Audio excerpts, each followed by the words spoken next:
Okay. All right, thank you.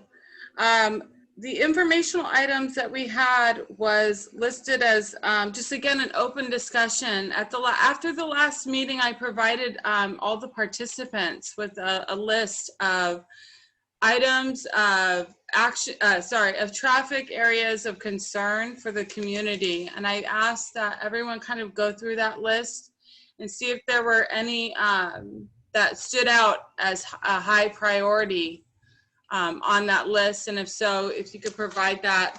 I know at the last meeting I had said that I wanted to invite Gary Pence to discuss those, but after the meeting I got to thinking, I was like, well, let's identify that and come to a consensus on what those top 5 are first, and then invite him so that he can actually do his research on those 5 that we select. All right, Sarah is still having issues with authenticating, getting in on the meeting for whatever reason. Does anyone else in their Zoom, I've given her the phone number and a passcode to dial in. Would that be the only alternate, or is there any other Zoom gurus as far as? If registration is required to participate and she didn't register before the meeting started, it might be too late for her. Well, I do see that I did receive a pre-registration for her. Okay. In the list, and it was just in the last bit of minutes. But even Lucky pre-registered again when he came back in, and so that was after the 6 o'clock start time. It should be put on the phone, and she could. Yeah, can I call her and do it on speaker? Yeah. Okay. Oh, there she is. Oh, she can't. Oh. There you go. Hi, Sarah. Hi, Sarah. Hey guys, sorry. Oh, no worries. We were just actually about to give you a call on the phone because we were trying to find alternate solutions. So thank you so much for joining. Yeah, thank you.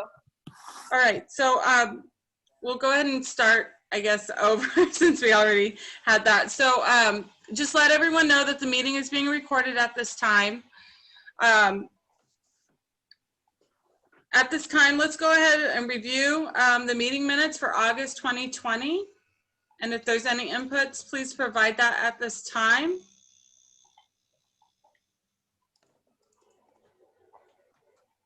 And if not, I'll go ahead and make a motion to approve the meeting minutes for August. If you want to raise your hand to approve. Okay. Thank you, they're very detailed. Okay. And then are there any non-agenda comments, things that are not on the agenda that you would like to discuss? None? All right, we'll go ahead and move forward. Let's start with our letters that I've sent out to the board. The first one is a letter regarding Voltaire and Froude. And we've created a letter. Originally, our board had identified this intersection as an area of concern back in January of 2018. And that's when the original letter was sent to the city for these traffic safety mitigations. And initially what had been approved was they had requested a flashing beacon and a crosswalk. And I'll go ahead and read the letter. We are asking, in place of that a 4-way stop sign and a crosswalk at Froude and Voltaire be installed in lieu of the approved flashing beacon and crosswalk to slow cars down that are traveling northwest on Voltaire Street. And that was something we had discussed would be a more consistent traffic safety mitigation as opposed to the flashing beacon, which is pedestrian led and would only flash when it was utilized by a pedestrian. So that is our first letter. I'd like to open it up for discussion. Is there any inputs or discussion before we go to vote on this action item? Yes, Lucky? Yes, I often use that coming down Voltaire and make a left turn on Froud, because that is the locals cut through area to quickly get over to Nautilus. So I guess my question is, what exactly is the complaint or the issue of concern? Is it pedestrians trying to get across because it is a wide intersection? One of the issues is getting foot traffic across Voltaire in a safe manner. But the other issue is bringing the issue that was talked about is bringing traffic to a stop as it descends down Voltaire. Due to the incline, it does accelerate cars as they navigate down towards the beach. And so the thought is, if they could bring the traffic to a stop there, it would, one, slow down the traffic as people are going into Ocean Beach. Isn't there a stop at the next intersection? There is, and that has been a subject that's come up as to why not at Seaside and Soto. If you drive down Voltaire, on the west side of the street, you have like Soto, Bolina, you know, all the different streets, but on the left-hand side, as you're heading down Voltaire, there's residential properties with their garages that exit out onto Voltaire. So there's not any actual like four-way intersections between Catalina and Voltaire and kind of coming down towards that area. That was identified as the best location for a stop sign. Does anyone know if Voltaire is considered to be a major feeder street? Does it have any sort of status or something? I'm sure it is. Well, just Paul, would you know if there's a special status for Voltaire Well, Street? I would imagine that it probably is. I mean, it's got a double yellow line down the middle of it. I don't know what the qualifications would be, but I'm sure that it's. Okay. I'm just saying, if it's considered to be a high volume feeder type of street getting into OB or something, traffic will be very reluctant to put any inhibitors like a stop sign on that street. I try to get stop signs all the time. Go ahead and, I mean, it's a good effort if everybody believes there, and a letter, you may be able to get a study move there or something. But if it is considered to be a high volume, traffic volume street, I can tell you it's going to be an uphill fight to get a stop sign there. Well, I did speak to Gary Pence after our last meeting, and he said that a letter with this proposal would be the best way to go about getting the remedy traffic mitigations. Yes. Because of the standard with the beacon, typically due to the price of the crosswalk and the beacon, they like to do one or the other. And so this is why we're going through this route. I know the concern has been brought up about Ebers being just a block west of that intersection. But Lucky, you did bring up a good point at the last meeting. You just brought it up earlier about making that left onto Froud towards Newport. There are no stop signs. It's a straight shot to Newport. And Yes. so I have looked at that with some other members, and I thought maybe we could look at installing a stop sign along Brighton and Froud. That will be an action item that we can add to our list of proposed traffic safety mitigations, but that would be a possible recommendation to bring a stop to that traffic along Froud in between Newport and Voltaire. And I would suggest, if you're going to have a location like that, somebody needs to query the people at that stop intersection area. And because if you're going to get a lot of opposition from community or a resident right at that corner, again, you'll have a tall mountain to climb there. Do you have an alternate solution than what is being proposed? I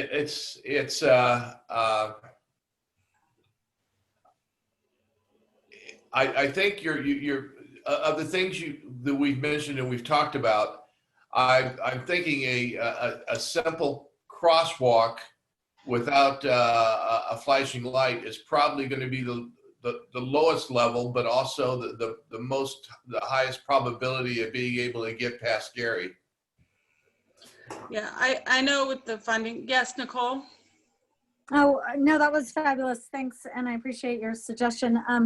Just to give you guys a little background, the city is actually doing already a study on 7 intersections there because of a death that was on this corridor 2 months ago, as well as 150 residents complaining about traffic calming measures there. Looking at it at a second hand, I'm not ever a fan of stops have been. I would love to see a mini traffic circle or something roundabout there. However, that's about a 10-year away fix. And so how do I say, you know, implement something that's safe for our community now before we lose more lives?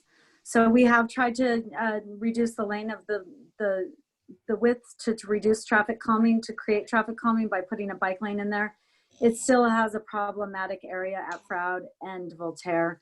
And because it is between 2 community groups, it's a very kind of not noticeable, it's kind of one of those intersections that are on the outer side of the Peninsula Community Planning Group as well as the OB one, but yet it's a dual effort. And so both communities are advocating for this, and we believe that a flashing beacon with a crosswalk is not safe anymore.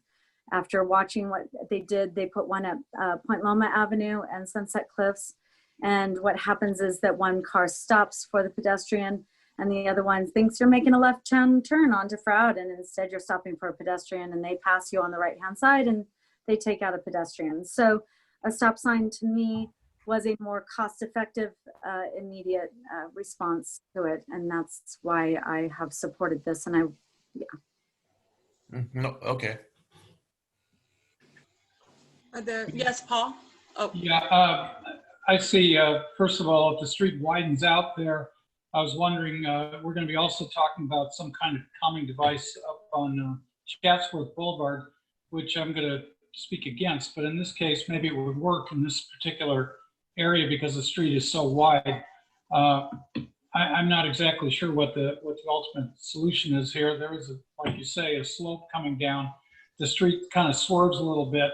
And if you look, I'm looking at the map now, and if you're making a left on Froude going, I guess you'd call it southbound, you're kind of hidden from seeing some of the traffic anyways.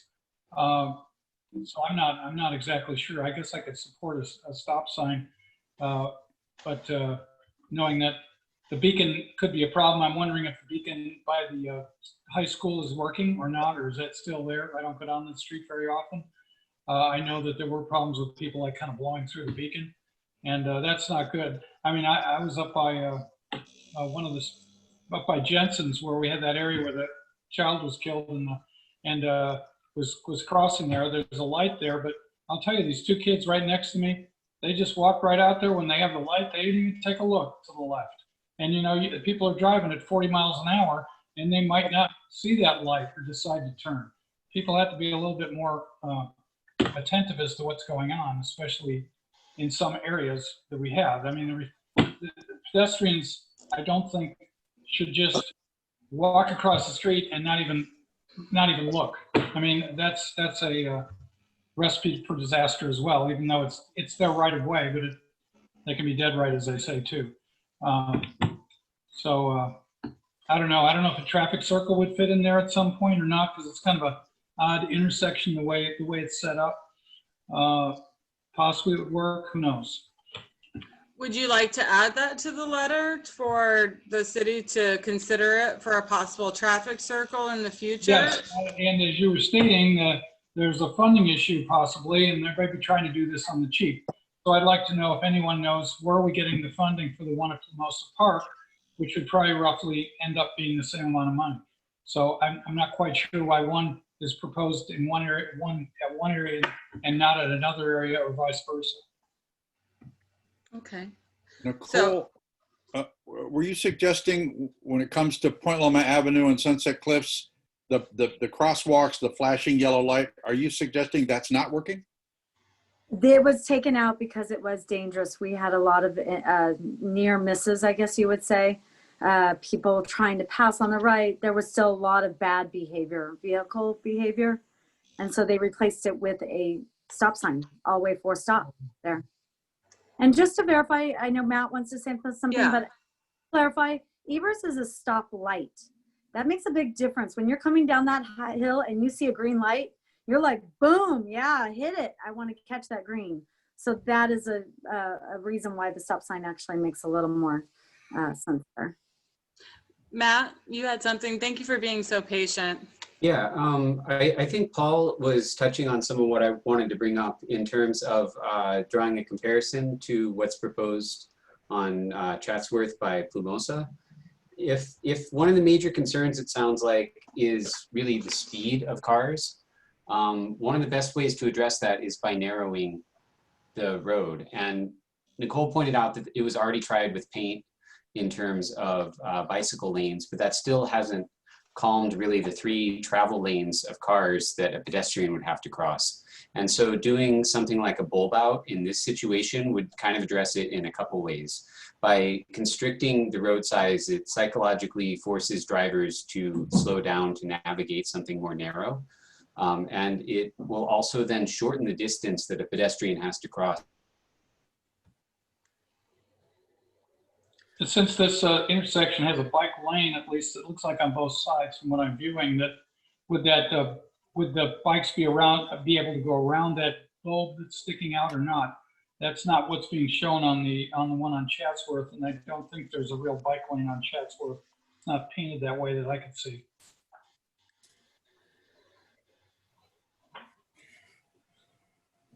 We love You know, that is a good suggestion, but again, like you said, the narrowing, I do see striping there. I did include a grid of where the proposed changes are in the attachment. Did everyone get a chance to look at that? It's in the email. It's on Chatsworth? Yeah, for Chatsworth. Because this actually was this was something that was a community-led initiative. Prior to me being the chair, I received an email from Gary Pence last week saying that it had been funded and approved by the city due to it being a community-led event. They're having a hard time getting across Chatsworth. They wanted to have an installation of a crosswalk with a flashing beacon in order to increase the, able to get across Chatsworth. There's 2 issues. One, the bike lanes. I wouldn't be opposed to the narrowing of that, but there's 2, that curvature there with the park. I know that they have like it painted off to narrow the lane. Do you think that maybe like those plastic, the only way to narrow it, I would say, is if they put those plastic posts, flex posts along. Would that be something that could narrow it efficiently, Matt? Yeah, if something like flex posts or some kind of like rubber barriers, what it does is, demarcates where the cars go. And if it allows pedestrians to get up close to the edge of that, rather than having, a even wider lane to have to traverse, it would solve that issue. I think that would be more like an ideal kind of near-term solution, but I think like the traffic circle or roundabout would be the best long-term solution. For the Plumosa and the Chatsworth? Is that sorry, I didn't realize you'd moved on. Well, are we moving on or? Yeah, I hadn't. I guess you were mentioning Plumosa and. Yeah. The comparison that Paul had invoked with the, kind of bulb out design there, we might be able to apply some of those principles to this intersection. Okay. Without being exactly the same design. Okay. Because like if you look at the 2018 letter that you also forwarded to us from the previous board, one of the main concerns that they brought up was the width of street that pedestrians had to cross, but their proposed solution didn't directly address that problem. We had that same kind of issue on Chatsworth up 1 block away from where we're talking about putting that crosswalk, and they had to come back in and put a right turn lane in because it was an issue with it. That didn't really affect, I don't think, the pedestrians are not crossing at that particular point. But those flex posts could be used. But if people are making a right turn on the Froud, that might put 2 cars a slow moving car that has to slow down and make a tight right. So that could be an issue that they might say was not workable. I'm not sure. Okay. So in addition to this letter, I have to consider this location as a possible traffic circle in the future. And then in addition to address the narrowing of the road and installation of flex posts, or what was the second mitigation you said, Matt? Or I'm trying rubber? to remember the name for it. Maybe Nicole knows the rubber installations with dirt that you can use as planters. It was one thing that's been used as a demonstration for how to demarcate separated bike lanes. I'll find it and get you the name of it. Okay.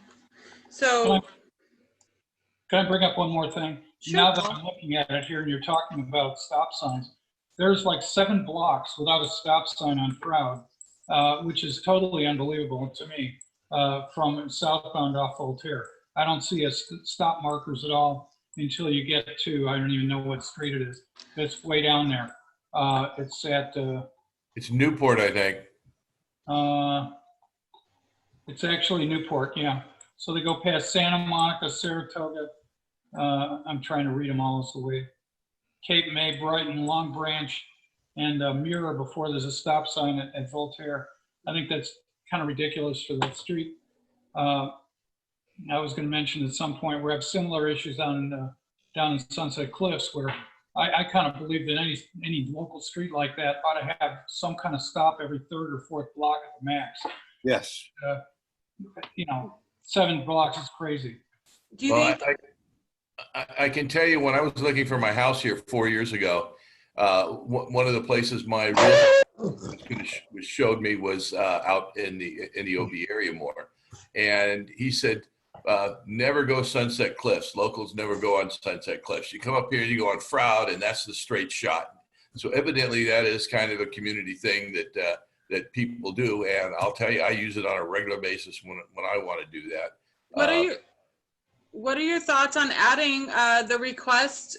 I know this is just Froud and Voltaire. I don't know if we can add this at a later stop, but adding the request to install a stop sign at Brighton and Froud, in addition to all these other mitigations, to help ensure that, like you said, people aren't picking and choosing what street to bolt down. Well, I would like to see traffic information on what's the accident factor on Froud. There's over 70 incidents. I can forward you that. At the meeting last month, I did say there were 31. There were 70 that included the death. So I underreported that, but I can forward that along with the link to the data. You can pull data from the city for those type of incidents if you'd like that, Lucky. But there have been a total of 70 recorded incidents at and around that location. Oh, okay, and that's like a citation issued or a traffic accident or something of that nature happens then? I'd have to double check that. I don't know if I don't believe they're all citation driven, but I can look into, I can, differentiate those two for you once I pull that spreadsheet.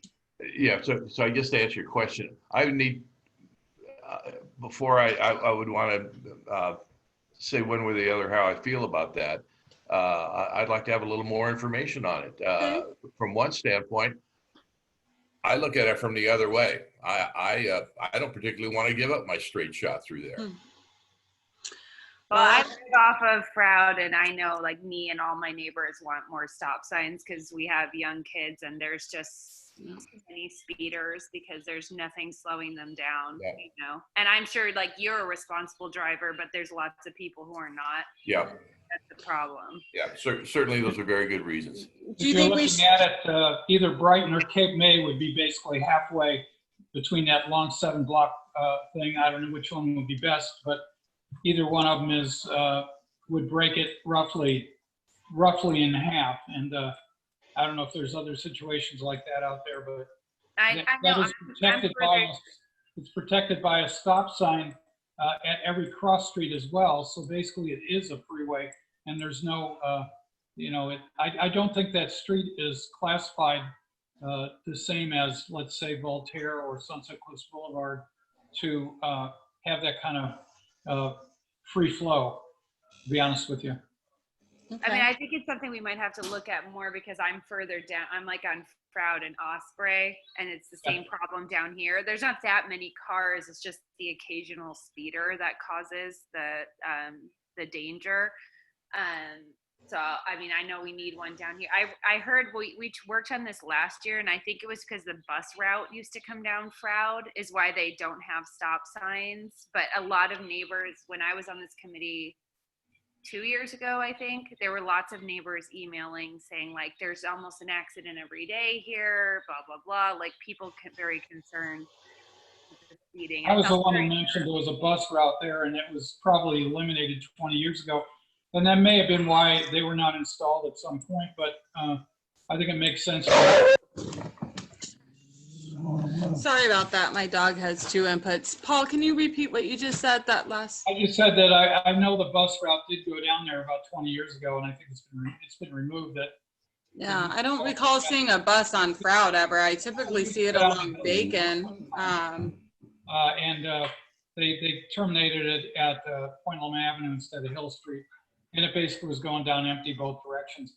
And it was eliminated.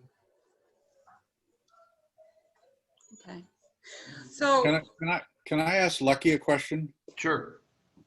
You sounded like you knew what you were talking about in terms of how they designate a street as, and I don't know the terminology, the thoroughfare, it's a double yellow line, as Paul said, and I understand what you're saying. Tell me, how is it that they can take that designated kind of street, which I believe Sunset Cliffs has that designation. When you go down Sunset Cliffs heading south, you make a left on Hill. There's a stop sign at Ammerford. There's a stop sign at Cornish. There's another stop sign at Alexandria and another stop sign at Moana. That is the same route that all of these out-of-towners take Sunset Cliffs all the way through, up Hill Street, make a right on Catalina, and go out to the naval base. Yeah, So they put 4 stop signs on Hill Street. Why can't they put one on Sunset Cliffs? I think some of it may be designated. Is it possible it's a commercial district or commercial zoning? It's all residential. There's no commercial. And there's collector streets, and so they have different designations. And so the collector streets are the ones that they want you to travel on, like Sunset Cliffs. So they don't want to put stop signs all the time. They got to keep that traffic moving. So the idea, and I'm not a fan of stop signs, but it is about stopping some of the fast vehicles in our neighborhoods all the way along Froud. But then do you make it so bad for drivers that they actually want to go Sunset Cliffs where they're really supposed to be going along? So that's what that's how it's really, it's to keep that traffic moving on the collector roads. So, Yeah, but that It's doesn't in the answer my designations question. of these streets in the street manual, and the lowest one is a low volume residential local street. And that's probably what a lot of them, they were between 30 and actually some of them, that's really a small street. 30-foot curb to curb, that's like very small. Residential local streets are also like 32, but some like my street's a 40-foot street, and it's also probably in the same designation. And then speed limits apply to that as well. And things like double yellow lines are installed on streets that are probably, when they get up a little bit, into the larger category.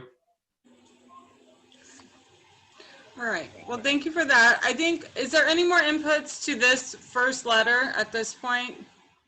And Lucky, just to clarify, do you think the addition of requesting a stop sign along Froud at Brighton or Cape May should be added to this letter, or should that be tabled for another day and we can research, do a little bit more research before making that? I'll tell you, it sounds like some folks who live or are associated with that area have, from my standpoint, it's a stop sign. I'm going to stop for it. It's just if it came to a vote, I would vote to put a stop sign in there. Okay. even though it's a personal thing I don't particularly want to do, but I would do that as a community safety feature to do that.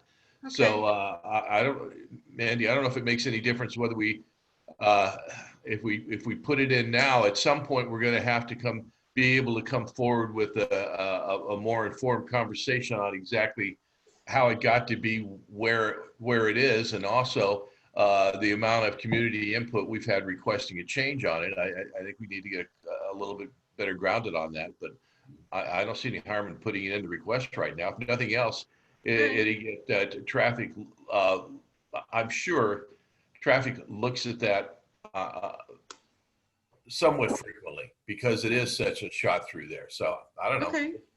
Well, for the record, Ebers has a double yellow line. It's probably a wider street, and it has a straight shot as far as down as Santa Monica because there's a school there. And Froud has one more straight shot down to Newport. Yeah. So with the letter, I have added to consider this location as a possible traffic circle in the future. And then also the installation of flex post or rubber, we'll get the official rubber markers that will narrow the road to calm traffic. We'll put that in as a suggestion as well. And then the third will be the installation of a stop sign along Froud at Brighton or Cape May. Those would be the proposed mitigations for this letter. So let's take a vote at this point. So committee members, and if you want to approve the letter, raise your hand with use your hand raise as a yes. Okay, so Paul.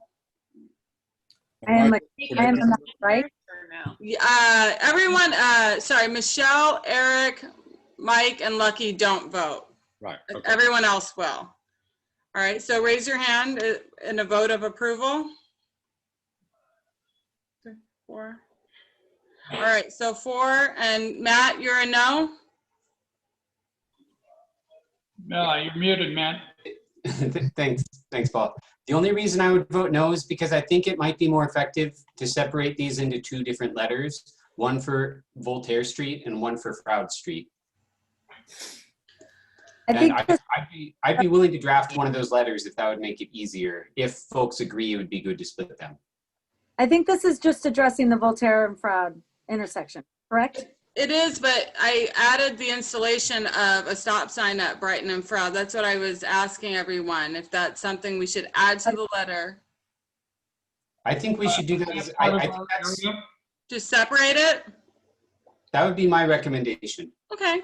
I'm not, I'd rather take it slow and do the right thing than rush something like this. So how about we put that as an action item, and I'll have a letter prepared and I'll do my research for that request for next meeting.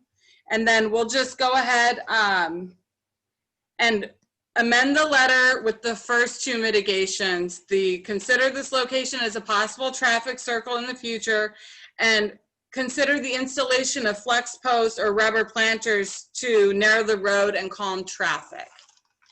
Let's go ahead and take a vote. Thank you, Matt. Do note that Matt did put some good language in the chat box, so you can kind of. Oh, okay. Thank you for that. Sorry, it's a little tricky with this. It's hard. For sure.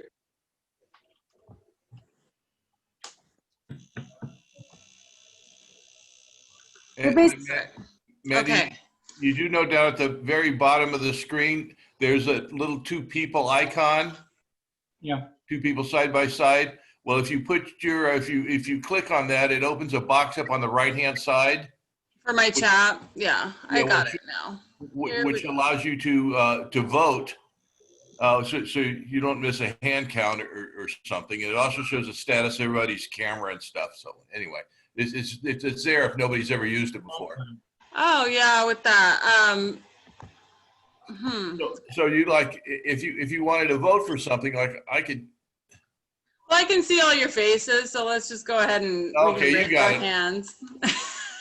So let's go ahead and do the vote again without the consideration for Brighton or the stop sign along Froud. That'll be an action item next month.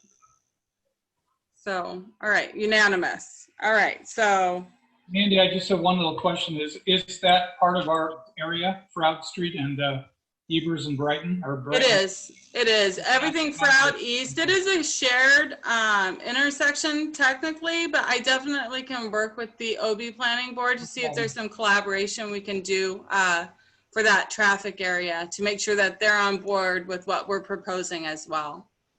Sounds good. And Mandy, who does this letter go to again? This letter is going to go to the Dr. Campbell. And the reason it's going to Dr. Campbell is because we're changing our request from the flashing beacons. And so the city requires that we submit the letter and do it through the council office to get this expedited and approved. All right, so that one's, we're done with that. So going on to the second action item, we have a letter of support for the city installed traffic mitigations on the corner of Chatsworth and Plamosa. And this was a request brought to me by Gary Pence. He is the senior traffic engineer for the city of San Diego for our area. And this has been funded and approved, and the letter is needed in order for them to complete the installation. And so this was a community-led effort. It's for the Plamosa Park that's located near the high school along Chatsworth, and they're wanting an installation of a crosswalk with a flashing beacon to help assist pedestrians across the street safely. So I have this letter as a, I emailed everyone the letter. If you want to provide inputs at this time, let's go ahead and discuss this letter now. Paul.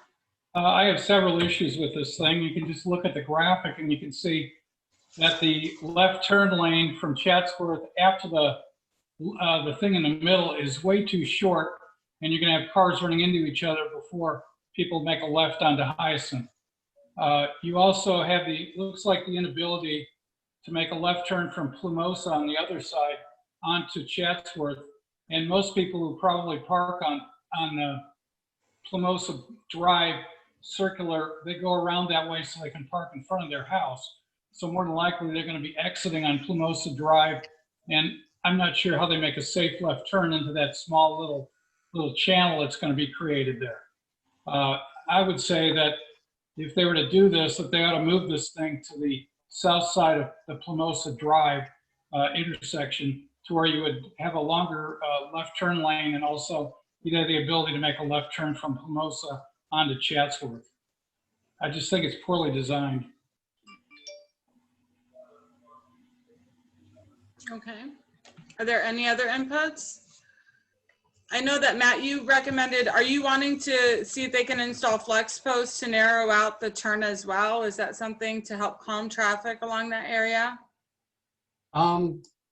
In this area, I don't know that we need anything like, let's see. So the reason I might support some flex posts is because looking at the plan, they have a raised curve that basically extends all the way across an area that I would normally ride my bike. Mm-hmm. I mean, I don't think, I'm trying to remember offhand if there are actually dedicated bike lanes there. Does anyone know? They're not painted, but in a lot of cases, but the white line kind of almost demarcates it, because there's not a lot of parking on that street. So a lot of people are over in the parking lane. Yeah, and so it's not ideal in terms of having bike infrastructure, but I think that bikes can still go to the right of cars in many of that stretch. This could be potentially a hazard in terms of forcing cars and bikes together, when if it was flex posts rather than a raised curb, a bike could possibly pass through them if it's safe to navigate without pedestrians. So you're thinking maybe a possibility of doing a flex rather than a curb would be? I think so, but I'd also like to get the group's feedback on that, because I'm not sure that that's the best way to address this. Michelle, you're on mute. So for me, living across from Point Loma High School and having that as one of my exit points going out to wherever I need to go, It just feels to me that Point Loma High School is involved in this whole conversation for the whole section of Chatsworth. And I know in San Francisco, where I've lived for the past 35 years, wherever there is a school, there are crossing guards that are employed to work during, rush hours to assist cars, bikes, and people, kids. And I wonder why I have never seen a crossing guard anywhere near Point Loma High School, including this Chatsworth disaster. People are driving probably 60 miles an hour. They treat it like a freeway. So where is Point Loma High School in all of this? How, I know they have a new principal, why are there no crossing guards? And that's my input, sorry. Michelle, that's one of the reasons I kind of got involved in the community in the first place with my children going to Ocean Beach Elementary. We have, being along Sunset Cliffs, we kind of have very similar issues with car speeding, not abiding and respecting the existing traffic laws. So unfortunately, the city of San Diego or the San Diego Unified School District do not provide crossing guards for before and after school, unfortunately. That's something that I would like to see, and I'm working on that. If I can hear someone, who's interested in that, but unfortunately with funding shortfalls, it doesn't seem to be a high priority for our schools. But that's definitely something that I'm wanting to look into because my children are young and they're going to eventually end up at Point Loma High School and seeing if there's an alternate solution. Is it also a legal issue or a insurance issue that people have to be trained to be crossing guards? And once they're in high school age, is it required versus elementary? Yeah. One of the, go ahead, Nicole. Oh, no, I was just going to confirm that. So although there is a nice white lane, and if nobody's parking there for street cleaning, it's a wonderful bike lane, but it is not a bike lane. And so it reminds me when I do travel up Chatsworth, the few times it's a high-speed corridor, and the times that the cars are there or this raised median is there, that means I am going to have to go out in the middle with cars. So part of me is a little reluctant to that now that I'm taking a closer look and hearing different opinions and perspectives. And I would also say I was excited to see the middle raised, but I would love to see the whole crosswalk raised so it acted as a speed hump. A raised crosswalk, in my opinion, is better than, and I don't necessarily need the bulb outs. And what if we could do something like you say, Matt, that's more innovative, temporary, cheaper with flex posts and paint rather than hard infrastructure. So when they do this hard infrastructure, those bulb outs are very, very expensive. Those ramps, those ADA ramps, all of it is super expensive. It's concrete. That's not cheap. That's nothing's cheap about that. So I think Paul has some knowledge with street design, and I know that we had issues with the one at a Hyacinth turning right over there, and they had to redo all that. So, I hate to see them put in something that's hard infrastructure that's not going to work for our residents. So I applaud the city's efforts because I do like traffic mitigation and traffic calming like that. I'm just not sure if it's the best. Okay. So obviously, so what I have as possible solutions is moving it to the south side to Hyacinth. Is that what you were recommending, Paul, as a possible? Yes, and I'm now looking at Google Earth, and I don't think that's going to work because there's a driveway totally adjacent to where it would land. And that car, that driveway is a drive-through driveway used like an in and out that could come in, could make a right on Plumosa and then go into the driveway off of Plumosa Drive. So maybe they'd be okay with that. And making a right into that smaller lane off Plumosa instead of making a left if it was on the other side might be also a slight problem as well. I'm just thinking that maybe if the center is put in, maybe they just just do the center only. And like you say, put like a raised wider sidewalk in and maybe put ballards right on the white line, which would then allow bikes to go around it and still give protection for people to stand up by the bollards before they could walk. Can I make one little comment? I can see here that the ramps, they put the ramps for pedestrian ramps are brand new, it appears already. So they're going to be tearing those out to put brand new ones in again on the one side. So we have another, okay, so the placement is fine. The curb cutouts and the placement of the curbing is an issue for some. So we have a suggestion to ask that instead of the center curb, that we raise the entire crosswalk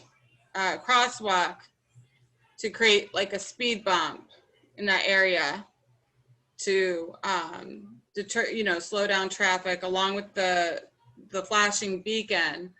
Paul, you mentioned keeping the center curb.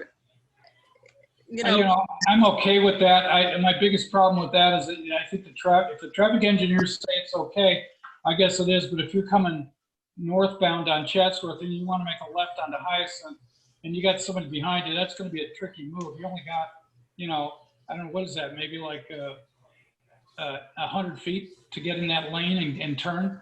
It looks really tight to me.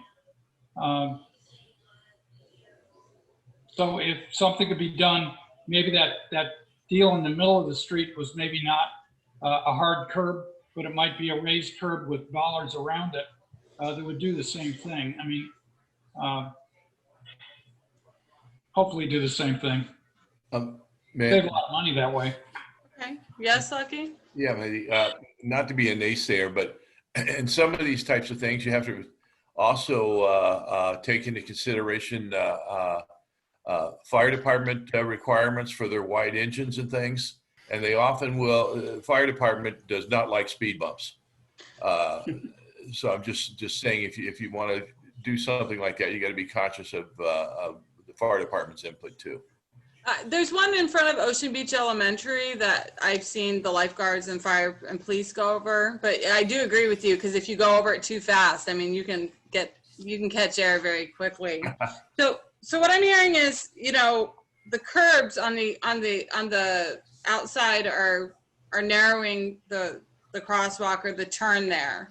So would we need to speak? What would you want to recommend there, Paul, to ask the city, instead of putting the curb on the outside of the crosswalk, what would be an alternate? Well, I would just think that you could save a heck of a lot of money if you just left the curbs the way they are now and do something with the middle. But as far as the speed hump goes, you've seen some of these where you might have a little bit of a ramp and then a flat part for like 25 feet, and then it goes back down again. And that might be better for all vehicles, including fire. You don't want to have a speed bump right where somebody's walking. It would have to be a flat area for people to walk across.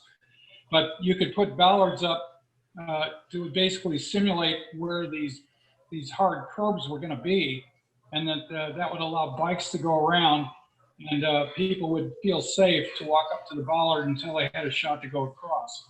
I mean, that just seems to make sense to me, and I think you're right about the fire department issues as well. Okay. So going forward, what I have here is that in lieu of the this crosswalk, we still want the flashing beacon, but we want the entire crosswalk raised instead of just the center curb. And then instead of the curbing, you'd like to have bollards to help ensure that bicyclists are not unable to utilize that area as well, and help assist with that right turn, correct?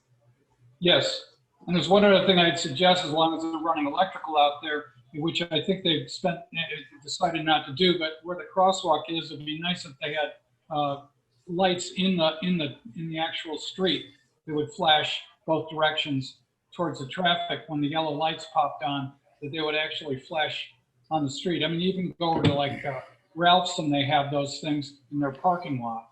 the flashing track lighting that's along the surface of the street.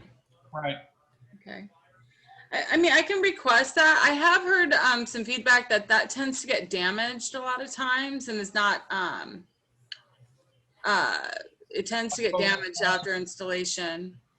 But I definitely, you know, the more notice, you know, to that intersection, I think that would be helpful. So track lighting along the crosswalk as well. You would just, you know, mimic the same flash that the flashlight was doing, the yellow walk signal. Okay. All right. Can I offer an opinion? Yes. Sure.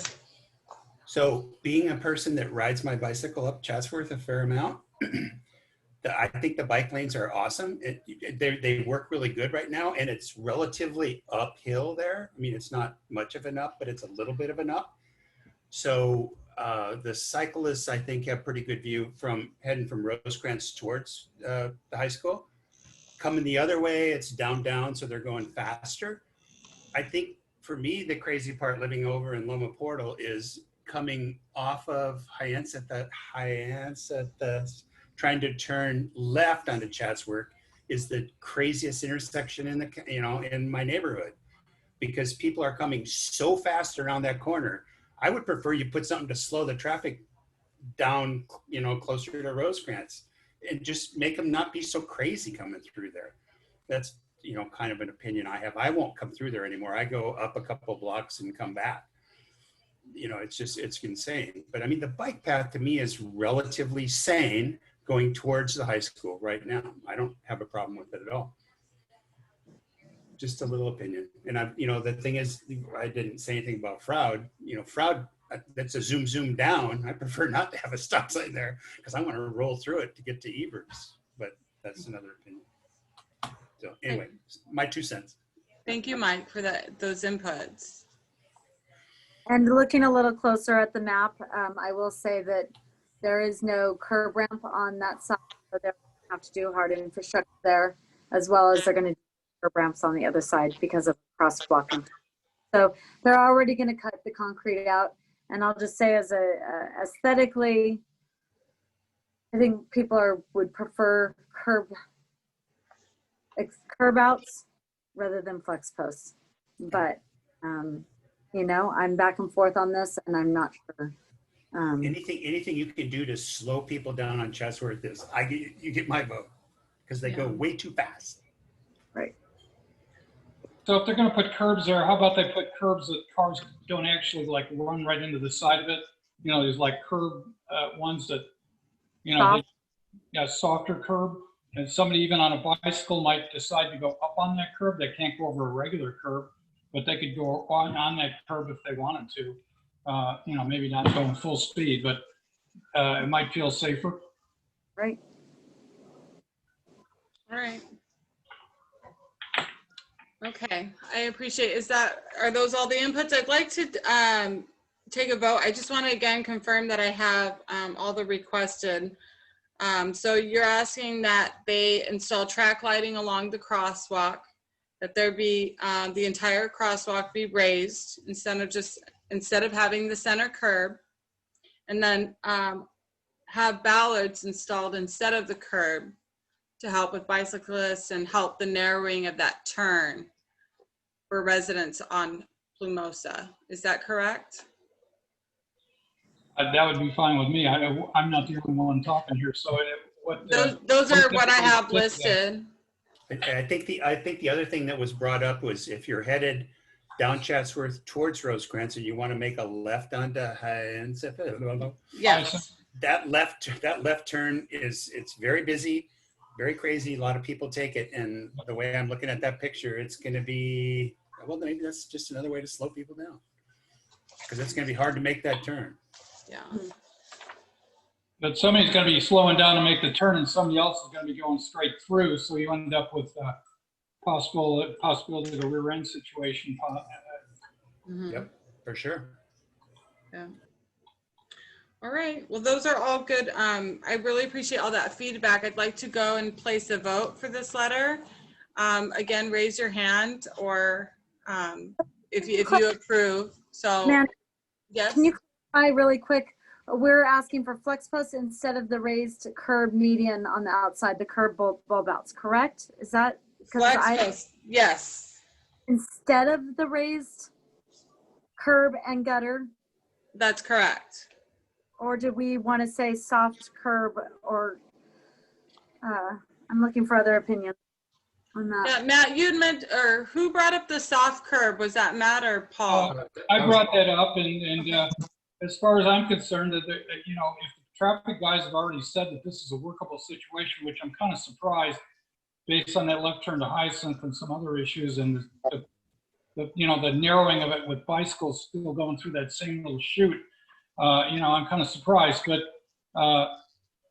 I would vote against this proposal as it stands right now, and would not want to see this the way it is. They have to do something, in my opinion. So I'm not sure what my vote would be if we're asking them to review or change something or consider changing it. I don't know. Well, this is something that's been pushed, you know, been brought to me by Gary Pence. I mean, if this is something that we need to get more information on and table, I mean, we can push it off to the next meeting if you're not feeling comfortable with that. Are there any other inputs with the other board members wanting to wait on that vote? Or do you think this is something we should vote on at this point and then work out the details? Just one more comment. The only way I'll vote for it is if it says we've reviewed the project and that we suggest the following. We don't see it, at least in my opinion, we don't see it as totally safe, and that we would like them to, we have suggestions to modify the project, and then give them our suggestions. And it goes from there. Now, if people want to vote for it now, that's fine. I'm not going to vote for it if it doesn't have some type of at least an announcement that we don't think it's safe. At least I don't think it's safe. I might suggest that we table it, Mandy. I know we've discussed it a lot. Let me, you know, Paul, I'm not wanting to rush these things if they're not, With me. you know, thoroughly put out. And, you know, this kind of came at the request of the city for us to approve, and I don't want to rush through this and then we get the wrath of the community because we rushed through this. So let's, if you want to wait, because, you know, you're not very comfortable with this, we can table this item for the next meeting and get more information. As long as the city doesn't go ahead and install it before, like they have with other things, before it's come in front of this committee, then you know, that's fine. Or maybe we should get back to Gary and say we had to table it because we have questions. Maybe you want to come to our next meeting and help us go through it. That's a good idea, Paul. Let's table this, and then we'll bring, I plan on inviting Gary to the next meeting, and then he'll be prepared with his information, and he can educate us on their thought process with their plans and their ideas. That's a great idea. So Andy, will this letter include any issues regarding traffic safety issues on Sunset Cliffs? we're getting to that, Eric. That's our next letter, but this doesn't have anything to do with that. This is for a city-initiated request to get approval for the mitigations for the flashing beacon at Chatsworth and Plumosa near the high school. So if everyone wants to go ahead and table it for next meeting, and we'll invite Gary to further, go ahead and raise your hand. Do I get to vote now? Yeah, we'll go ahead and table this, and then we'll move on to the final action item. All right. Here we are, Eric. We finally got to what you've been so excited about. I've prepared a letter. I've emailed it to all of you. I'll read it out. Did you want me to read it out loud, and then I can have Nicole, or Nicole, did you just want to go ahead and take it on at this point to present? Either way, you can go ahead and take it. Yeah, you're good. Okay, I'll go ahead and read out the letter just to let you all know what we're requesting. This is something for immediate mitigations. I know that we need to continue to look at Sunset Cliffs on a holistic level, but these are some things that we need to bring to the attention of the city immediately due to the dangerous conditions that the neighborhood is experiencing down on Sunset Cliffs. So this letter is going to be going to the mayor, Dr. Campbell, Barbara Bree, as well as Gary Pence. The Peninsula Community Planning Board is in support of the community-driven approach being taken to address much-needed traffic mitigations in the vicinity of Sunset Cliffs, City Park, and Sunset Cliffs Boulevard. Specifically, the Peninsula Community Planning Board is in support of the following identified traffic mitigations to help slow down traffic and help increase pedestrian safety of the neighborhoods surrounding Sunset Cliffs Boulevard. The installation of a stop sign on the north and southbound on Devonshire Drive on the corner of Devonshire Drive and Leon Street. The installation of a stop sign and associated crosswalk on the corner of Osprey Street and Sunset Cliffs. And then the third is the installation of a stop sign in the corner of Guizot Street and Leon Street. Those would be the proposed mitigations for the neighborhood at this point. I'm going to turn it over to Nicole to educate us and inform us of a community conversation, as she is also a resident of the Sunset Cliffs neighborhood. Thanks, Mandy, and thanks for drafting this. And was an information item as of last week, and I encouraged Mandy to put this as a possible action, just so we had the opportunity to make a quick action conversation. Not saying this is set in stone. This was a kind of a game starter from what I heard. Thank you, Eric, for being here, and any others that live in the area. We may be missing some things, and we may need to take a more holistic approach on the area, but this is what I heard from a couple different types of meetings going on. There, as I've said, I'm not, and talking to Matt before the meeting, you know, stop signs are not one of my favorite things, but advocating for the last 10 years in Ocean Beach and Point Loma for traffic calming, you know, I just know that it takes a long time to get anything more. So sometimes I guess I'm just have gotten frustrated and been like, okay, put stop signs all over the place. And Mike, if you're still on here, I totally get it. I know as a biker, I don't really want to stop at stop signs, but I also fear, you know, large, fast vehicles. And I know the community out in Sunset Cliffs has been vocal about vehicles traveling very fast through the neighborhoods. So we can discuss if these are the appropriate locations. We can discuss if there's anything else, or perhaps even a better approach to it all. So I'm open to those suggestions. Also, just so you know, Sunset Cliffs is definitely another part of the discussion. It's a bigger part of the discussion. And, you know, hopefully the community can kind of, you know, when I talked to community residents after that meeting, so there was a meeting that I attended on Friday where I met Eric and some other locals about some of the issues. And, you know, I'm more than willing to discuss options and opportunities out there, but homeowners, you know, we have to give and take a little on all ends. So I think that's you know, that discussion. Are we willing to give up things for safety and better quality of life, I guess. So I'll let you guys comment on what's out there first, and then we'll see where we can take it. But it is there are long visions for better traffic calming in the area. Yes, Paul? Yeah, clearly Devonshire needs some kind of stop for the traffic that's flowing down there as probably a bypass for Sunset Cliffs Boulevard. But I don't think that the proper location is Leon/Froud there because of the configuration of that intersection. If you look at where the stop sign would be placed for people going northbound, that's 140 feet away from the actual intersection of where Froud is. I don't know when somebody gets there and then they go ahead, it just would be very odd. I think that since you're planning on a stop sign at Osprey and Sunset Cliffs, that we should also put the four-way at Osprey and Devonshire, because there'd be more traffic maybe to come. There's going to be, if there's a walk sign over there, if you're going to walk across Sunset Cliffs at Osprey, you're probably maybe going to come down and also go across Devonshire. That would give you a little more assistance, and cut it about halfway between Point Loma Avenue and maybe Hill Street. So that's on, like the Osprey. Yeah, it seems like the right spot to put the Sunset Cliffs Boulevard stop sign. We could talk later. I don't quite understand why we need a sign at Leon, which is at Leon and Gouzeau. It's only 2 blocks long, and I don't quite understand that it's probably got low volume.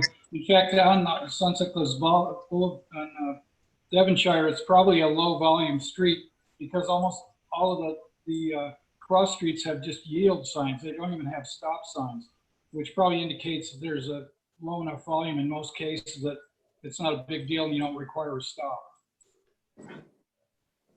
So- Can I disagree with Paul about Devonshire and Osprey? And because like I said, I live like a block from there. Next door lately, everyone's been freaking out about near misses there, because it's just the yield on Devonshire and there's no stop sign down Froud, and people from out of town, they don't know that traffic just flies down Devonshire, and so there's been a lot of near misses there lately. So I agree that that's a better spot. So it is almost a 5 road intersection. That's where the house was. The house that was on that corner actually had to put up a block wall in front of their house because there's cars that go through there. So I think if we are to ask for that one, I definitely think a longer term vision is probably a roundabout in that section. But it is 5 streets, so I'm not sure how a roundabout works. But it was just that there was some serious interest in that intersection. So Paul, are you saying you disagree with the location for the Froud and Devonshire and Leon, and then? Due to the configuration of the street, where if you're on Devonshire going northbound, you're going to have to stop there before you get to Leon, and you stop, and then if you want to make a left on Froud, you're going to go 150 feet before you make your left turn. It's just odd. I do think we need something to slow it down, and I think that Osprey at Devonshire is a more standard intersection with just a slight bend in it, but it's the curbs all match up. We're down there, they don't. I don't know what the issue is. I mean, maybe traffic would be fine with a stop sign there with that extended, after you stop, that extended movement you'd have to make if you're either going to make a right or a left on Froud. I don't know. Okay, thank you, Michelle.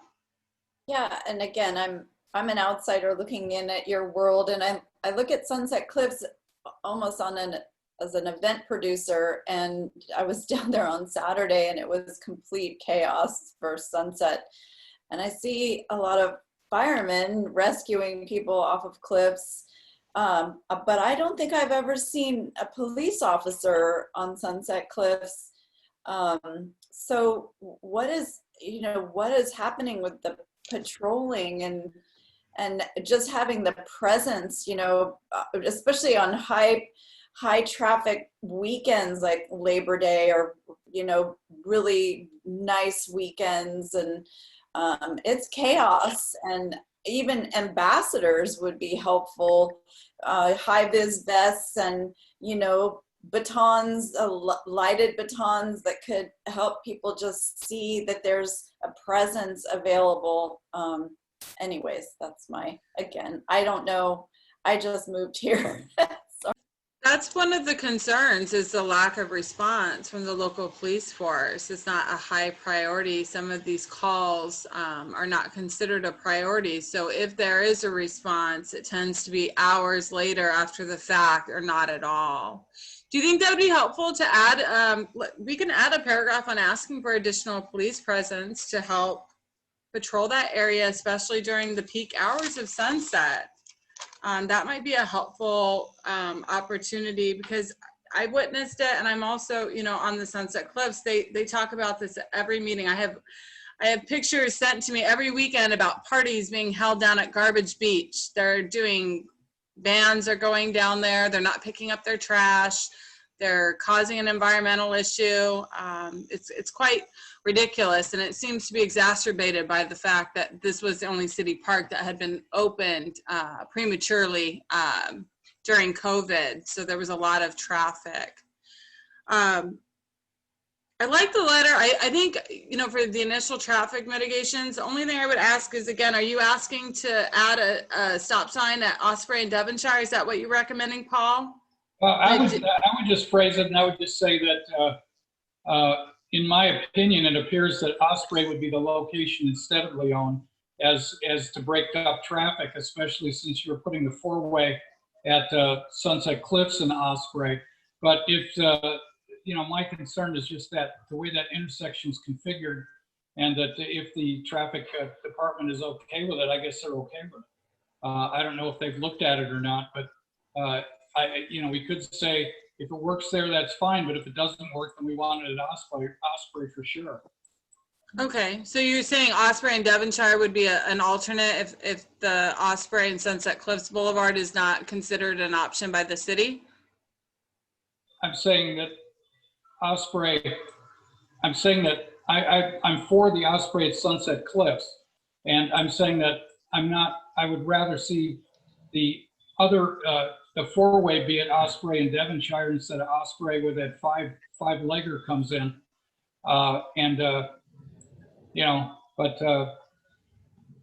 So I think that they need to, so if you all vote it, I'm not gonna vote for the Leon Froud one. I'd rather see that the other one, if you did put some language in there, I'd hope you'd say that if the Froud one does not make it due to that odd intersection, then we recommend one at Osprey.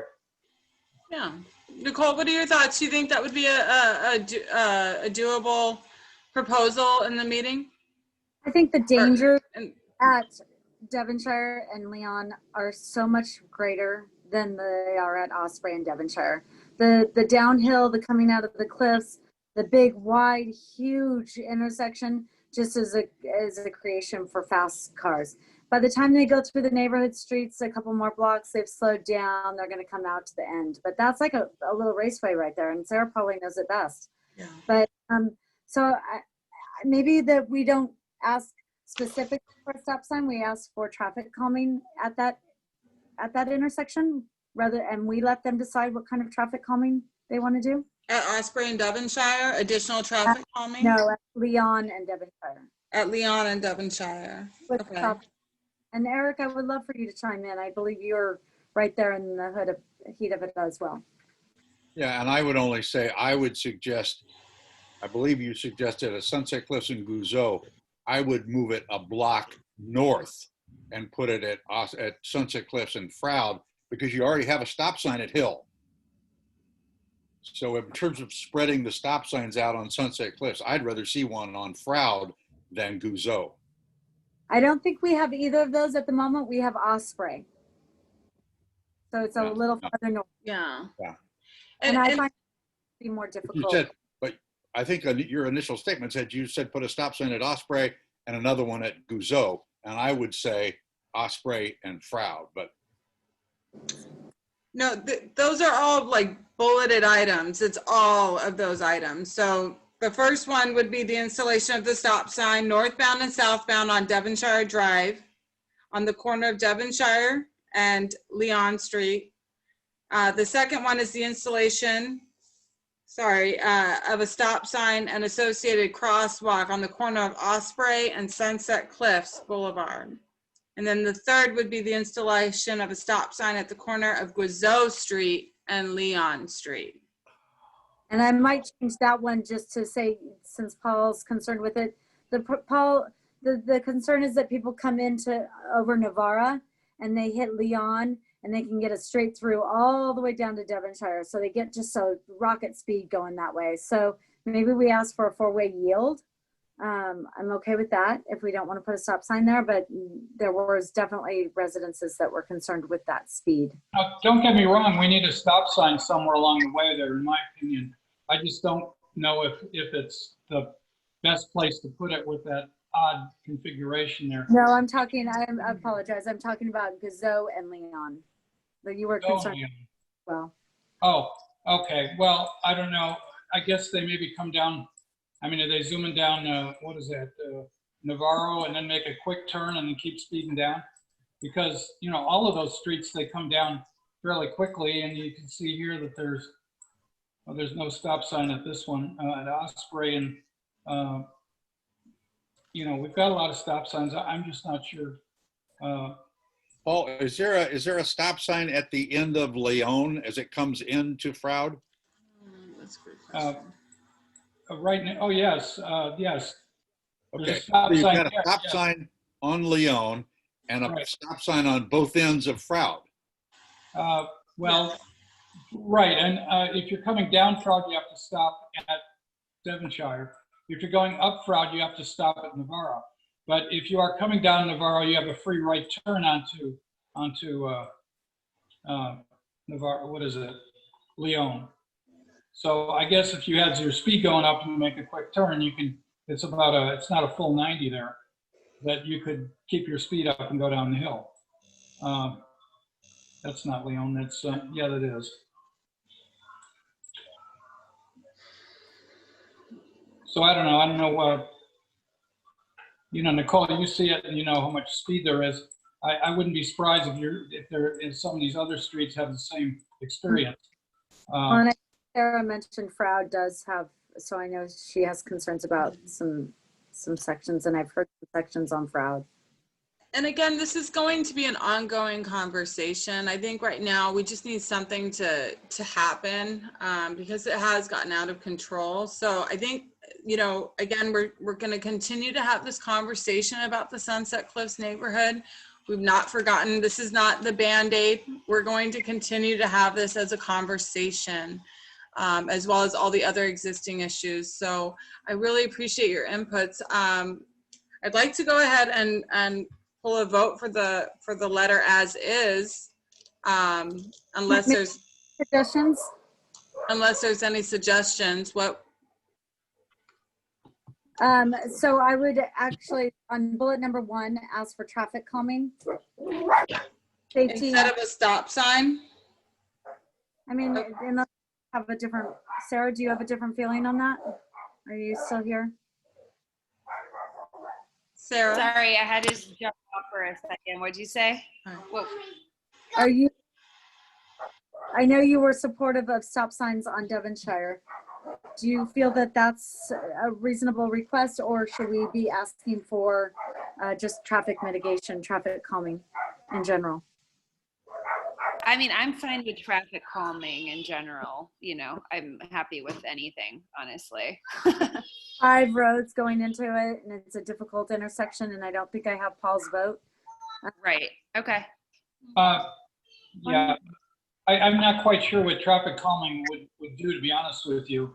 I guess I'm just saying my brothers would be looking at that intersection. You're probably better off with a stop sign at the next location, so that I think I'll vote for it if you say that the preferred location is at Navarra, or whatever it's called here, at Froud and Leon Street. But due to the configuration, we could accept some kind of traffic calming along with the stop sign at the next intersection, which is Osprey. I mean, that would. Could you write that? I mean, could you write that up and so I can have the correct verbiage in the letter for the change? While you're talking, I could put it on I would appreciate that. On participants. Where is it? Oh, there it is. There. Okay.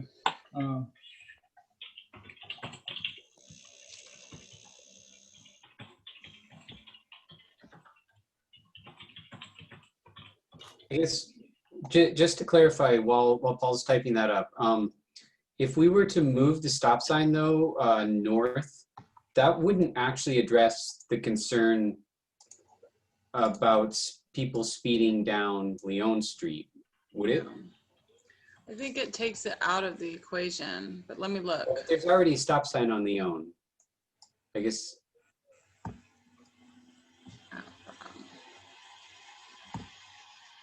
So was the goal then to like put the brakes on people going on Devonshire? Mhm. Yes. Yes. Okay, I got it. Then Paul's suggestion makes more sense to me. Okay, cool. All right.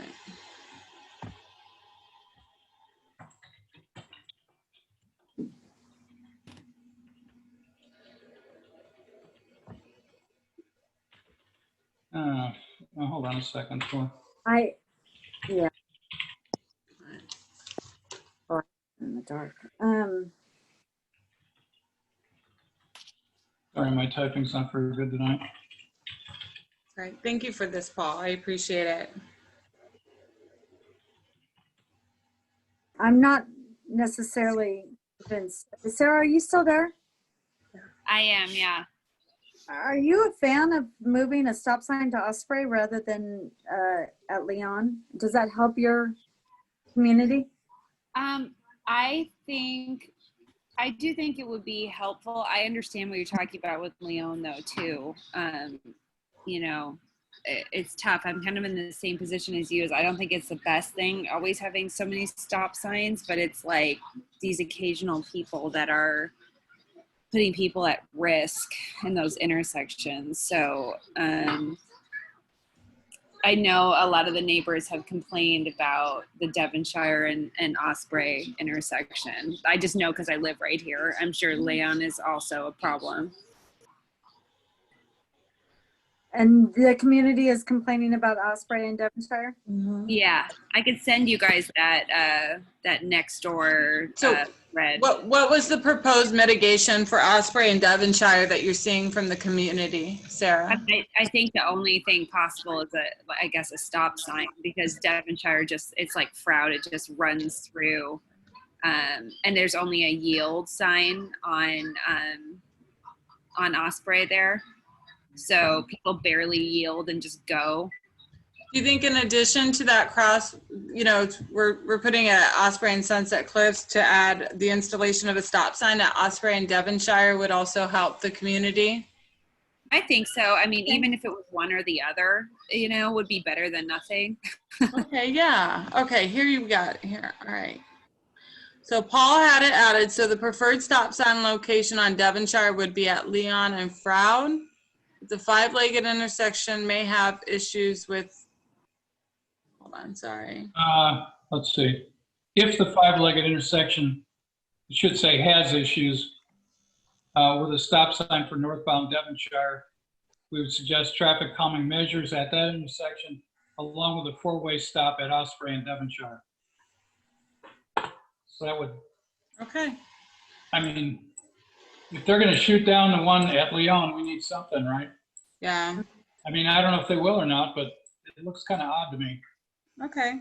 So basically we have this, and then in addition, we have added the request to our three proposals, just the installation of a four-way stop sign at Devonshire and Osprey. Is that correct, everyone? All right. So let's go ahead and do our vote for the letter for approval. I have a letter vote of approval. All right, we have it unanimous. Okay, so we're good there. We've completed our action items.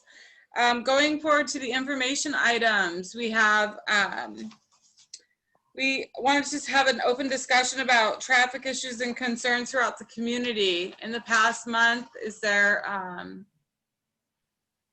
oh, yes, Lucky? I have an issue, if you're calling for. Yes, yes. At the intersection of Voltaire and Chatsworth, as you're going to make a right turn, to go down Voltaire, there's a right turn green arrow with also a sign saying "Do not turn on red." So anyway, but you coming towards, like if you're going towards the restaurants and stuff there and you make a right turn to go down Voltaire, you get a green arrow. Well, the problem is if you get a green arrow, you think you're pretty much entitled to make that right turn. But the problem is coming from the opposite direction on Chatsworth, there's nothing stopping that traffic from making a left turn. There's no any sort of inhibitor. So that person is making a left turn thinking they're perfectly okay to make a left turn. You're making your right turn thinking you're empowered by your green arrow, and there's a conflict just waiting to happen there. And I say that because I drive it regularly and I've had issues with it myself. So I would like for at least a future agenda item to have us take a look at what happens at that intersection with that green arrow. Okay. So the Voltaire and Chatsworth, and you're saying when you're on Voltaire, making the right onto Chatsworth, or when you're on Chatsworth, and you're almost past the high school. The high school's on your left. Mm-hmm. You're on Chatsworth. You're going to make a right turn to go down the hill at Voltaire, like you're going to Stump's Market. Yep. Well, there's a green arrow on that direction for making that right turn. Yes. Well, that green arrow to me has always been kind of, okay, the oncoming traffic is stopped. I'm empowered to make this right turn without fear of conflict at all. But the oncoming traffic is not stopped.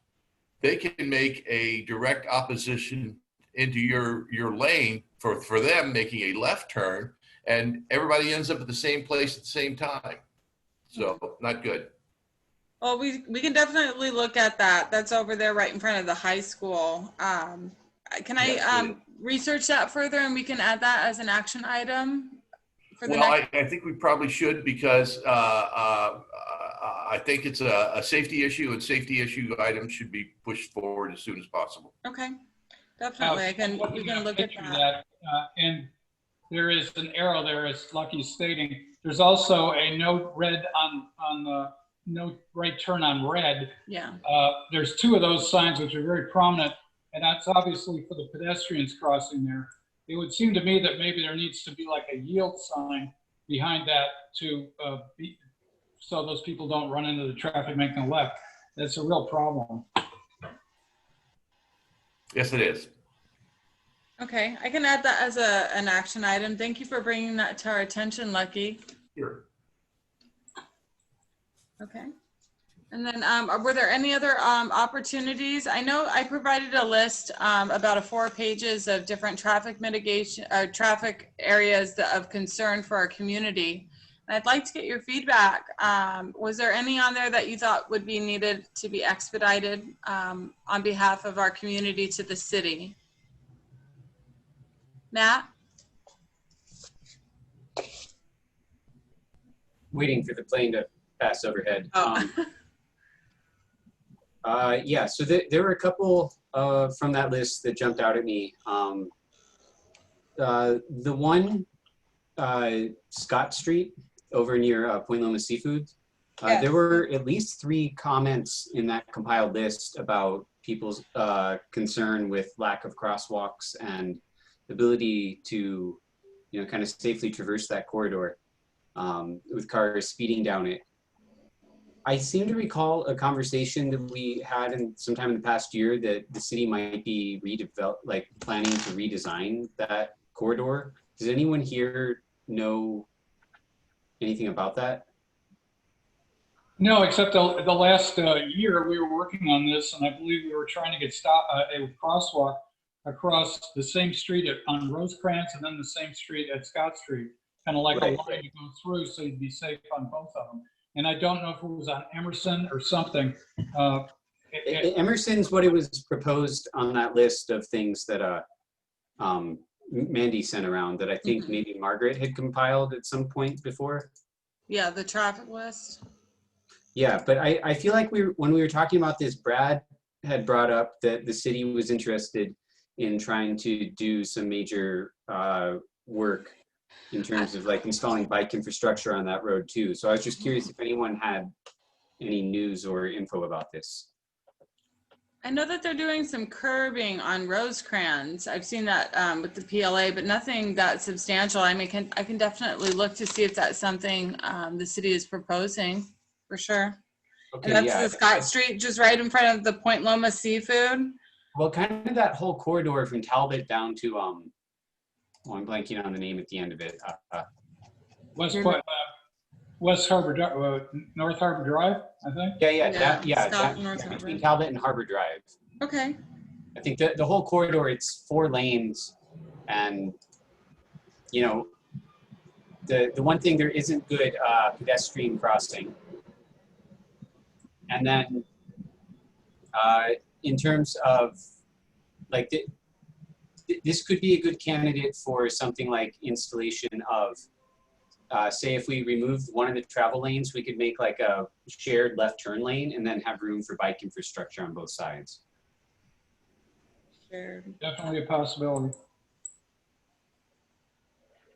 bike lanes. It's 4 lane. It's not 4 lanes all the way to Talbot. I think it's 4 lanes up to Canyon Street. Yeah. Oh, There's okay. a reduction there. That has been discussed in the past, Yeah. for sure. Yeah, I can definitely look into that and see if there's anything proposed for the city on that. That would definitely, I see that as a high traffic area, because I know that, you know, right now with COVID, not necessarily, but when they have a lot of traffic, you know, going into there, it does back up the traffic during peak hours. So that's a great. It's also great like suggestion. on rush hour when I'm leaving the base. If I'm going by bike, I'm often on Scott Street to get off Rosecrans, but a lot of people like to try to bypass Rosecrans and do a straight shot down Scott Street, especially if they're like going to connect over to Harbor. So there are cars that just fly down that, but like more so at, you know, kind of commuting hours for base. And related to that, I would also like to see renewed discussion, perhaps in liaison with the Navy, about traffic on Rosecrans in between Talbot and the sub base. That was also one of the things from that list. I know that they have worked. I've been in a few meetings with the military working group along with Nicole. Nicole, that would be a great opportunity to invite Muska to educate the group on what efforts that they've currently proposed for the area, and see if there's some sort of collaboration we can do with the Navy post as well, to see if I believe I remember hearing something. I don't know if you are aware of it, but I remember when Cameron was active duty, he might be able to, he's in on this meeting. Cameron, can you tell me what street that they were told not to go on? I don't know if he's listening, but they were told by Navy Command not to drive down certain streets, to you know, zip through the neighborhoods to avoid, you know, and they've been advised of that. So that might be an opportunity to collaborate and say, hey, try to avoid this area, or use this, you know, this street when you're exiting or coming on the peninsula. I can ask, I can definitely reach out to Muska and restart that conversation, because I do believe that is something we need to have addressed. The military traffic is a big part of our issues here that we experience on the peninsula, definitely during peak hours, and seeing there's some solutions we can collaborate with the command on to help reduce that and help, you know, with the pollution of the peninsula. That would be very helpful. So I can definitely reach out to Muska Lake and add her, invite her to come and see if there's some opportunities for us to collaborate with them. That's a great suggestion, Matt. Yeah, one more point then to follow up on that. I think if we're going to try to collaborate with Muska, it might be helpful to take, say, from that list and kind of pull out all the ones that seem to be on the military corridors. So like on Catalina, you know, like a handful of the community concerns were especially around like, you know, the intersections on top of the point, you know, where you have Catalina and then Rosecrans, Nimitz. Yeah, so like all of those different, you know, kind of choke points for base access, there were a handful of concerns about that. If we just kind of compile, you know, make a, you know, smaller list of just those that we can then say, hey, these are some of the areas community is most concerned about. How can we work on this together? Okay. So pull from that list. Okay, that can be an action item. I can help identify that, and we can kind of pull that so we know that those are mitigations that we need help with our military friends from. So pull from the list for military. Okay. All right. I have those. Are there any others that would like to be added?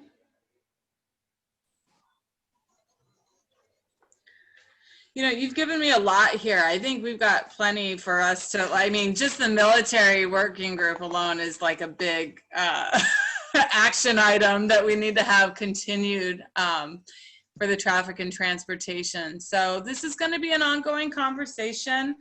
The next portion is any other proposals for the Sunset Cliffs neighborhood, and those,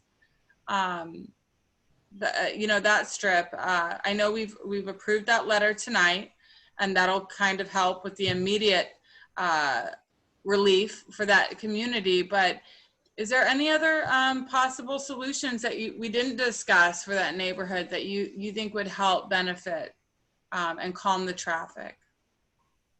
The idea, maybe it was Nicole had proposed it before, I don't exactly recall, of, you know, with kind of that loop where Sunset Cliffs splits off from Cordova.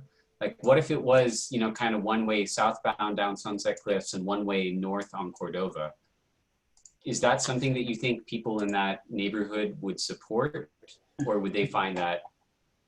You know, I like that suggestion, and that's something that I talked to with Nicole as well about, because I think it would help, you know, that along with maybe the reduction of the speed limit along that street, because it is a scenic route, that would help kind of create that loop for traffic. So they're not coming, you know, they're not inundating the neighborhood from both directions. It would loop it around and create some sort of calming. But also my thought was, with the Sunset Cliffs parks there's, you know, we're constantly having issues with cliff erosion. If we were to pull the foot traffic off of the cliffs, that would help with the trampling of the cliffs and help be a preservation to some of those houses. And I think that's how we could possibly sell it to some of those who are opposed to this possibility. That, you know, us pushing people back off the cliffs would then ensure that your house is going to be there 10, 20 years from now. It's not going to be, the park's not going to expand further back. So those, you know, those are a solution. That's something that I brought up. I'd like to talk to Nicole more about who we would talk to in the city to come up with a plan for that. But any other inputs about that possible solution, Paul or Lucky? Well, I was hoping Eric was still on. I think he's gone because he does not live down that far, but he might be able to tell you what he would like if in front of his house was one way. And he's a little farther up. I'm not exactly sure what block he's on, but he would be north of this choice. I'm sure that people would not be happy with. Especially you'd be going, I'm sure southbound, you'd be going, the split would be you'd be going southbound on Sunset Cliffs, which means that if you're parking and you want to go to the house, you're going to have to cross the street, apparently. I don't think well, maybe we'd have parking on both sides. You probably would have parking, some limited parking on both sides in some areas. As you know, that street probably is not the same length all the way down, and you would end up losing parking in some of the area, which has happened all along as the cliffs erode. I think we might have a hard time convincing people on Cordova to do that as well, because they would have to come in to their house, probably go one block beyond and make a loop and then come back into their home. That's what happens with one-way streets. I don't know. The one cool thing about that area is there are these side streets that connect Sunset Cliffs as you get, you know, as you head towards the end between Cordova, you know, there's little pockets. So I would think that would help keeping the neighbors from doing a complete one-way. I'd like to, you know, would it be possible to do a one-way and allow left turns? Or would it just be a continual loop? Well, I mean, like, for example, if someone's coming down Sunset Cliffs and they want to go to Brandisi, I've got a map up here. They'd have to go past Monaco down to whatever the next street is. I'm not seeing the name on it yet. And then come back on and make a left, and then come back up, make a right, a left on Cordova again, and then make a right into their street. So it would be circuitous for people coming down Sunset Cliffs. Maybe they can come down another street like Cornish, but then you're putting traffic that you maybe don't want on the side streets off of your more major street. Mm-hmm. So I don't know. I mean, I'm not proposing one way or the other on it. I just know there's going to be issues, and you're probably not going to get support from everybody. I guarantee you on it. You know, and again, it's, you know, it's something, and I know that it's not, it seems to be like a dramatic change to the neighborhood, but something's got to be done for sure. So we can look into that, that possibility and do the research. And if it's something that we can bring to the board as a real, you know, project for the community as a solution, I think we should look into it further, for sure. Lucky? Yeah, I lived on a one-way street in North Park called Ray Street. It was just one block off of University. Mm-hmm. So I had some experience with living on a one-way street in a high traffic area like Sunset is. And I kind of became known as the crazy old man on his front porch screaming wrong way all the time at cars. So yeah, so it's certainly a mixed bag, but that area deserves some sort of relief. You know, my heart really goes out to those folks out there that what they have to, because my street became a party street too. And that's the reason I actually moved to Point Loma, was to get away from drunks at 2 o'clock in the morning.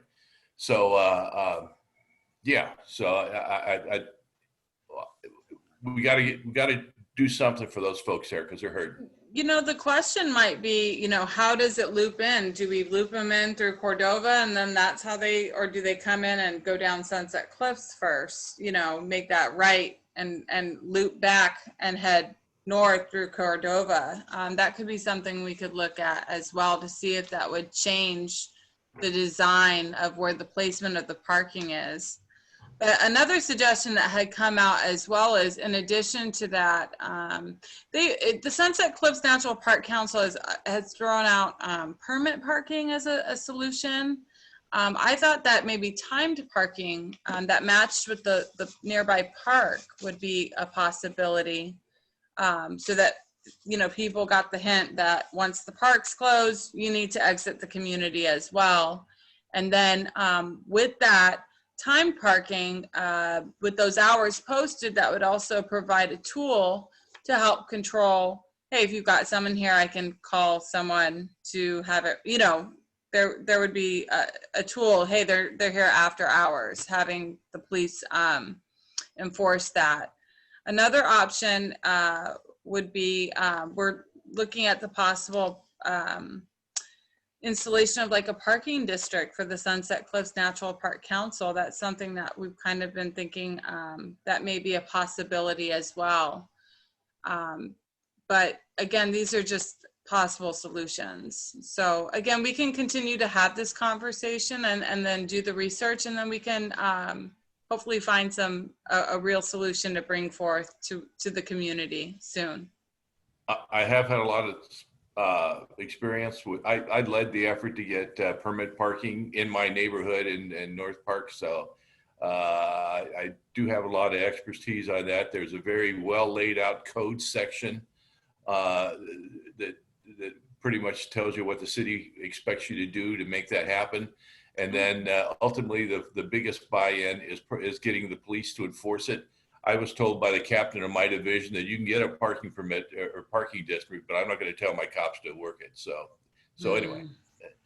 That's good to know, because again, the issue is people are calling, they're vigilant with that, and they're just not getting response from the local division, unfortunately. So the cop will say, hey, I'm dealing with murders and muggings and things like that. I'm not going to turn my line cops into traffic enforcers. So that's the talk I got.